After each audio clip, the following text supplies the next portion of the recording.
ይቺ ልጅ እንግዲህ በሶሻል ሚዲያ ስትዘዋወር አይታችኋል ሊሆን ይችላል። አረብ ሀገር መጣ። ከመጣች በኋላ እንግዲህ እያለቀሰች ነው ይመስለኛል። ወደ ሀገሬ መልሱኝ አይነት ነገር ነው። ልጅቱ ህፃን ልጅ ናት። በጣም ነው የምታሳዝነው። ያለ እርሜዋ ነው።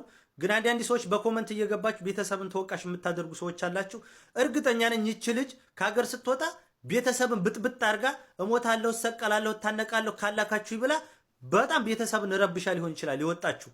እንግዲህ የአካባቢዋ ሰው ጓደኞቿ ሲሄዱ ስታይ እኔም ለምን ይቀርብኛል ብላ ፓስፖርቷን ከእርሜዋ በላይ ጨምራ ፓስፖርቷን አውጥታ ነው እንግዲህ የላከችው። ቤተሰብም ሲልካት እንግዲህ ተበድሮም ያልሆነ ቦታም ገብቶ የሆነ ነገር ሽጦ ሊሆን ይችላል የላካት።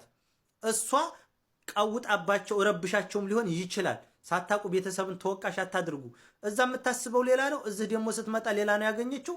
ምድርና ሰማይ ሲደበላለቀባት ወደ ሀገር ይመልሱኛለች። እንግዲህ አንዳንድ ሰዎች አሁን የሚመስላቸው ከርቀት ሆነው ሲያዩት አረብ ሀገር ምቹና የሌላው የተደላላ አልጋ ባልጋ የሆነ ኑሮ ነው የሚመስላቸው። እዚህ መጥተው በሰው ተነሽ በዚህ ሰዓት ተቀመጭ በዚህ ሰዓት ይሄን አንቺ ይሄን ውሰጁ ሲሏት ምድር ሰማው ተደባልቆባት ሊሆን ይችላልና ቤተሰብንም ግን ተወቃሽ አታድርጉ። ልጅቱን ግን በጣም ታሳዝናለች።